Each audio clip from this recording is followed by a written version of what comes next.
ഡൽഹി സ്ഫോടനത്തിന്റെ സൂത്രധാരനെന്ന് സംശയിക്കുന്ന ഡോക്ടർ ഉമർ മുഹമ്മദിന്റെ സഹോദരന്മാരെയും മാതാവിനെയും ഡൽഹി പോലീസ് കസ്റ്റഡിയിലെടുത്തു എന്ന വിവരം ലഭിക്കുന്നുണ്ട്.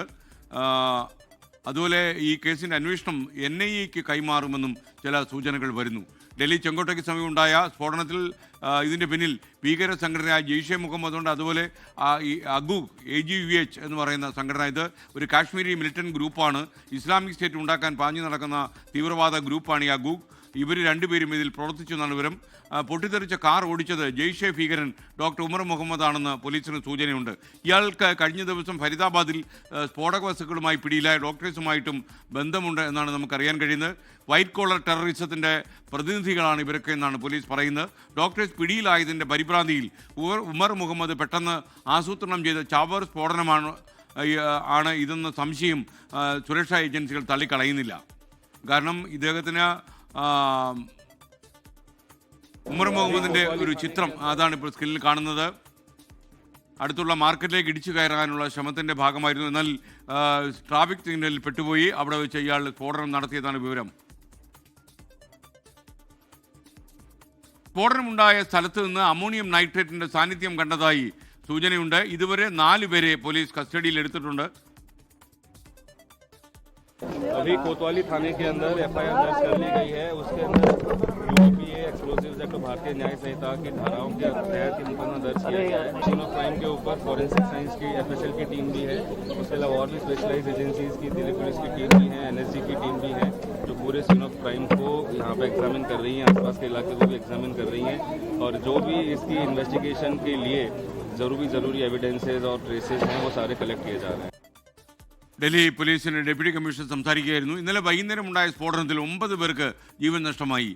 6 മൃതദേഹങ്ങൾ തിരിച്ചറിഞ്ഞു. കേന്ദ്ര ആഭ്യന്തരമന്ത്രി അമിത്ഷാ വിളിച്ച ഉന്നതതല യോഗം അല്പസമയത്തിനകം ചേരുമെന്ന് ഡൽഹി ബ്യൂറോ റിപ്പോർട്ട് ചെയ്യുന്നു. അന്വേഷണം NIA-ക്ക് കൈമാറാനും സാധ്യത. സ്ഫോടനത്തിന്റെ പശ്ചാത്തലത്തിൽ രാജ്യം ഇപ്പോൾ അതീവ ജാഗ്രതയിലാണ്. കേരളത്തിലും അതീവ ജാഗ്രത പാലിക്കുന്നുണ്ട്. റെയിൽവേ സ്റ്റേഷനുകൾ, അതുപോലെ തന്നെ ബസ് സ്റ്റേഷൻ പരിസരങ്ങൾ, അതുപോലെ ആൾ കൂടുന്ന മറ്റുള്ള മാർക്കറ്റുകൾ, ഇവിടെയെല്ലാം പരിശോധന നടത്താൻ ഇന്നലെ തന്നെ നമ്മുടെ പോലീസ് ഡയറക്ടർ ജനറൽ രേവത ചന്ദ്രശേഖർ എല്ലാ ജില്ലാ പോലീസ് മേധാവികളോടും പറഞ്ഞിരുന്നു. അതിൻ്റെ അടിസ്ഥാനത്തിൽ കേരളത്തിലെ പലയിടങ്ങളിലും, Kozhikode beach, Kozhikode railway station, Thiruvananthapuram central railway station തുടങ്ങിയ പലയിടങ്ങളിലും, തൃശ്ശൂർ റെയിൽവേ സ്റ്റേഷൻ, ഇങ്ങനെ പലയിടങ്ങളിലും അന്വേഷണം നടത്തിയിരുന്നു. വീണ്ടും ഡൽഹിയിലേക്ക് വിനീത VG നിലവിലെ അന്വേഷണം ഏതൊക്കെ രീതിയിൽ പോകുമെന്ന് നമ്മോട് പറയാൻ നമുക്കൊപ്പം ചേരുന്നു. Vineetha, welcome back to morning show. പറയൂ വിവരങ്ങൾ. നിലവിൽ ഈ സൂത്രധാരൻ ഡോക്ടർ ഉമർ മുഹമ്മദിന്റെ സഹോദരങ്ങളെയും ഒപ്പം തന്നെ മാതാവിനെയും പോലീസ് കസ്റ്റഡിയിലെടുത്തുവെന്നാണ് നമുക്ക് അറിയാൻ കഴിയുന്നത്. ജമ്മു കാശ്മീരിൽ നിന്നാണെന്ന് തോന്നുന്നു ഇവരെ കസ്റ്റഡിയിലെടുത്തുന്ന തരത്തിലുള്ള ചില സൂചനകളാണ് ലഭ്യമായിരിക്കുന്നത്. ഇവരെ വളരെ വിശദമായി തന്നെ അന്വേഷണ സംഘം ചോദ്യം ചെയ്യുകയാണ്. ഈ ഡോക്ടർ ഉമറുമായി ബന്ധപ്പെട്ട് നടത്തിയ അന്വേഷണത്തിന്റെ ഭാഗമായിട്ടാണ് ഇയാൾക്ക് ഏതെങ്കിലും തരത്തിൽ തീവ്രവാദ ബന്ധവുമായി ഉള്ള വിശദാംശങ്ങൾ ഈ കുടുംബങ്ങൾക്ക് അറിയാമോ, അല്ലെങ്കിൽ എങ്ങനെയായിരുന്നു അയാളുടെ ഒരു ജീവിത രീതി, ഡോക്ടറാണ്, ഏത് തരത്തിലാണ് ഈ ഭീകര സംഘടനയുമായി ഒക്കെ ബന്ധപ്പെട്ടിരുന്നത് ഉൾപ്പെടെയുള്ള കാര്യങ്ങളൊക്കെ തന്നെയാണ് അന്വേഷണ സംഘം പരിശോധിക്കുന്നത്. അതിന്റെ ഒരു പ്രാഥമിക ഘട്ടത്തിലാണ് ഇപ്പോൾ ഈ മാതാവിനെയും 2 സഹോദരന്മാരെയും അന്വേഷണ സംഘം കസ്റ്റഡിയിലെടുത്തിരിക്കുന്നത്. ഇവരെ വളരെ വിശദമായി തന്നെ അന്വേഷണ സംഘം ചോദ്യം ചെയ്യുകയാണ്. ഈ സ്ഫോടനമുണ്ടായ സ്ഥലത്ത് നിന്ന് അമോണിയം നൈട്രേറ്റ് കണ്ടെത്തിയിട്ടുണ്ട്. ഒപ്പം തന്നെ ഡിറ്റനേറ്ററുകളും ഇന്ധനവും കണ്ടെത്തിയതായിട്ടുള്ള വിവരവുമുണ്ട്.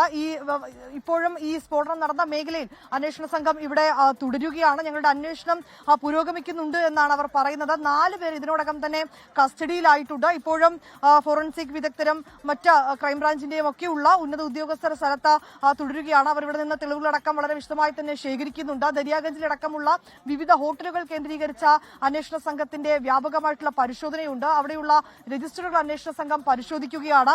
മറ്റ് മേഖലകളിൽ നിന്നൊക്കെ ഡൽഹിയിലേക്ക് എത്തിയ ആളുകൾ അവർ അവിടെ മുറിയെടുത്തിട്ടുണ്ടോ, അവരുടെ ഒരു നീക്കം എങ്ങനെയാണ്, ഒപ്പം തന്നെ അന്വേഷണവുമായി നിലവിൽ ലഭ്യമായിട്ടുള്ള വിവരങ്ങളും ഒക്കെയായി അന്വേഷണ സംഘം വളരെ കൃത്യമായി തന്നെ പരിശോധിച്ചു വരികയാണ്. അതേസമയം കേന്ദ്ര ആഭ്യന്തരമന്ത്രി അമിത്ഷായുടെ നേതൃത്വത്തിലുള്ള ഉന്നതതല യോഗം ഇന്ന് രാവിലെ 11 മണിയോടുകൂടി ചേരുമെന്നാണ് അറിയാൻ കഴിയുന്നത്. ആഭ്യന്തര സെക്രട്ടറി, വിവിധ അന്വേഷണ ഏജൻസികളിലെ ഉദ്യോഗസ്ഥർ, പോലീസ് കമ്മീഷണർ ഉൾപ്പെടെയുള്ളവർ ആ യോഗത്തിൽ പങ്കെടുക്കും. നിലവിലെ സ്ഥിതിഗതികൾ, അന്വേഷണത്തിന്റെ പുരോഗതി ഉൾപ്പെടെയുള്ള കാര്യങ്ങൾ യോഗം വിലയിരുത്തും. അതിനുശേഷം ഒരു പ്രതികരണം ഉണ്ടാകും എന്നാണ് നമുക്ക് അറിയാൻ കഴിയുന്നത്. നിലവിൽ എല്ലാ പഴുതുകളും അടച്ചുകൊണ്ടുള്ള ഒരു അന്വേഷണം തന്നെയാണ് പുരോഗമിക്കുന്നതെന്നാണ് മനസ്സിലാക്കാൻ കഴിയുന്നത്. അതിൽ ഏറ്റവും പ്രധാനമെന്ന് പറയുന്നത് കഴിഞ്ഞ ദിവസം ദിവസങ്ങളിൽ നമുക്ക് ലഭിച്ച ഒരു വിവരമുണ്ട്. അതായത് ഈ 4 ഡോക്ടർമാർ 4 ദിവസത്തിനിടയിൽ 4 ഡോക്ടർമാർ ഉൾപ്പെടെ 7 പേരെയാണ് അന്വേഷണ സംഘം അറസ്റ്റ് ചെയ്തിട്ടുണ്ടായിരുന്നത്. വിവിധ മേഖലകൾ കേന്ദ്രീകരിച്ചുകൊണ്ടുള്ള സ്ഫോടക വസ്തുക്കളുടെ ശേഖരണം, ഒപ്പം തന്നെ വെടിക്കോപ്പുകൾ, ഡിറ്റനേറ്ററുകൾ, ടൈമറുകളൊക്കെ ഇവരുടെ പക്കൽ നിന്ന് അന്വേഷണ സംഘം കണ്ടെത്തിയിട്ടുണ്ടായിരുന്നു. അതിൽ ജമ്മു കാശ്മീരിൽ നിന്ന് ഒരു ആദിൽ അഹമ്മദ് എന്ന ഡോക്ടർ ആദ്യം അറസ്റ്റിലാവുകയും പിന്നീട് അയാളിൽ നിന്ന് ലഭിച്ച വിവരങ്ങളുടെ അടിസ്ഥാനത്തിലാണ് ഇന്നലെ ഹരിയാനയിൽ നിന്ന് മുസ്മിൽ ഷക്കീൽ എന്ന മറ്റൊരു ഡോക്ടറെ അന്വേഷണ സംഘം അറസ്റ്റ് ചെയ്യുകയും ഗുജറാത്തിൽ നിന്ന് മറ്റൊരു ഡോക്ടറെ അന്വേഷണ സംഘം പിടികൂടുകയും ഒക്കെ ചെയ്തിട്ടുണ്ടായിരുന്നു. ഒരു വനിതാ ഡോക്ടർ അടക്കം 4 പേർ അന്വേഷണ സംഘത്തിന്റെ കസ്റ്റഡിയിൽ ഉണ്ട് എന്നാണ് വിവരം. ഇവരിൽ നിന്നൊക്കെ ആയിട്ടുള്ള വിവരങ്ങൾ അന്വേഷണ സംഘം ചോദിച്ചറിയുന്നുണ്ട്. ഇന്നലെ തന്നെ ഈ സ്ഫോടനം ഉണ്ടായതിന് പിന്നാലെ മുസ്കിൽ ഷക്കീലിനെ അന്വേഷണ സംഘം വളരെ വിശദമായി ചോദ്യം ചെയ്തു എന്നുള്ള ചില വിവരങ്ങൾ കൂടിയാണ് നമുക്ക് ഈ ഘട്ടത്തിൽ ലഭ്യമായിരിക്കുന്നത്.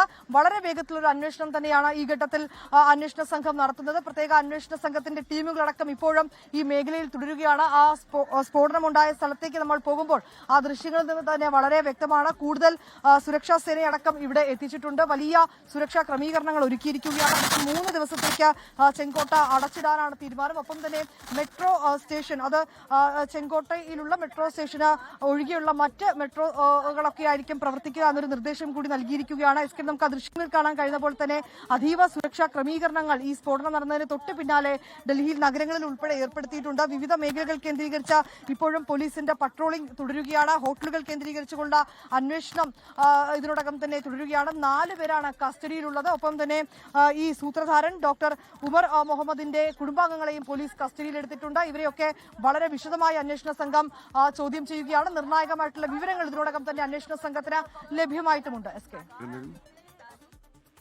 ഓക്കെ, നമുക്കിപ്പം ചേർന്നത് വിനീത VG ആണ്.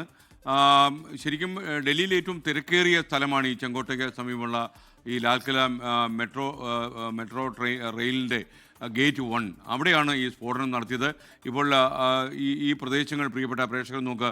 ഡൽഹിയിൽ നിന്ന് അച്യുതൻ ഈ സ്ഥലത്തിൻ്റെ പ്രാധാന്യം പ്രിയപ്പെട്ട പ്രേക്ഷകർക്ക് വേണ്ടി പെട്ടെന്നൊന്ന് പറയൂ അച്യുതൻ.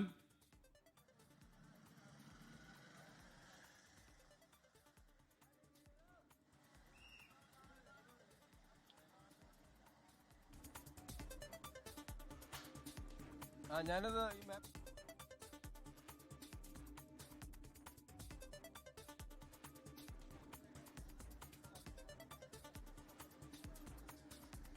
ാണ് അവിടെയാണ് ഈ ലാൽക്കില്ല ഗേറ്റ് നമ്പർ 1 മെട്രോ റെയിലിൻ്റെ ഗേറ്റ് നമ്പർ 1.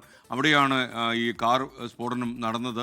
ഏറ്റവും അടുത്താണ് ചാന്ദിനി ചൗക്ക് മാർക്കറ്റ്. അവിടെ ആയിരക്കണക്കിന് ആളുകൾ വന്നു പോകുന്ന സ്ഥലമാണ്. അതിന് സമീപം നിർണായകമായിട്ടുള്ള സുപ്രധാനമായിട്ടുള്ള ഒരുപാട് ഇടങ്ങളുണ്ട്. പൊതുവെ ആൾത്തിരക്കേറുന്നതായിട്ടുള്ള ഇടങ്ങൾ തന്നെയാണ് ഇതിന്റെ പരിസരങ്ങളിലുള്ളത്. അതിൽ ഏറ്റവും പ്രധാനപ്പെട്ടത് ഒന്ന് ഡൽഹിയിലെ ജുമാ മസ്ജിദ്.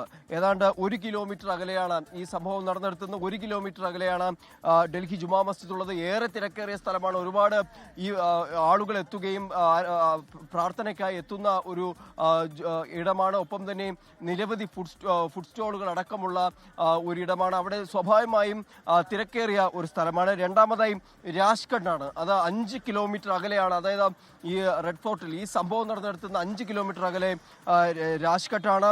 അതുപോലെ 4.2 കിലോമീറ്റർ അകലെ ഇന്ത്യ ഗേറ്റ് സ്ഥിതി ചെയ്യുന്നുണ്ട്.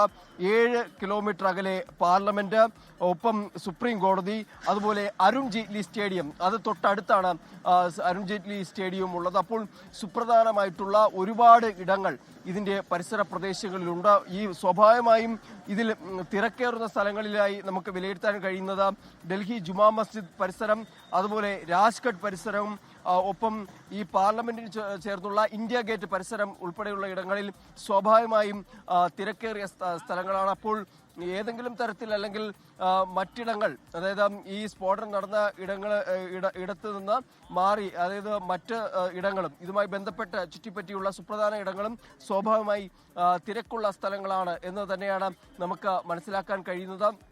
ഇതിൽ ഏറെ നിർണായകമായിരിക്കുന്നത് ഈ മണിക്കൂർ ലഭിക്കുന്ന ഒരു വിവരം ഈ NIA-യിലേക്ക് ഈ കേസ് പൂർണ്ണമായും കൈമാറിയേക്കും. കാരണം ഇതിനൊരു ഭീകരവാദ ബന്ധമുണ്ടെന്നുള്ള ചില സൂചനകളിലേക്ക് കൂടി ഇപ്പോൾ അന്വേഷണ സംഘം കടന്നിട്ടുണ്ട്. അതെന്തായാലും ഈ ആഭ്യന്തരമന്ത്രി അമിത്ഷായുടെ നേതൃത്വത്തിൽ ചേരുന്ന യോഗത്തിലായിരിക്കും കാര്യങ്ങൾ വിശകലനം ചെയ്ത ശേഷം ഒരു പ്രഖ്യാപനം, ഇതുമായി ബന്ധപ്പെട്ടുള്ള കാര്യങ്ങൾ മാധ്യമങ്ങളെ കണ്ട് വിശദീകരിക്കുക. ആ ഒരു ഘട്ടത്തിലായിരിക്കും NIA-യിലേക്ക് ഈ കേസ് കൈമാറ്റം ചെയ്തോ അല്ലെങ്കിൽ എന്താണ് ഈ സ്ഫോടനത്തിന്റെ സ്വഭാവം എന്ന് സംബന്ധിച്ചുള്ള കാര്യങ്ങളിൽ ഒരു വിവരങ്ങൾ നൽകിയത്. ലോകത്തെവിടെയായാലും ഏത് സമയത്തും 24 വാർത്തകളും ഓഗ്മെന്റഡ് റിയാലിറ്റി പാക്കേജുകളും എക്സ്പ്ലെയിനറുകളും വിശദമായി കാണാൻ ഞങ്ങളുടെ യൂട്യൂബ് ചാനൽ നിങ്ങൾക്ക് സബ്സ്ക്രൈബ് ചെയ്യാം.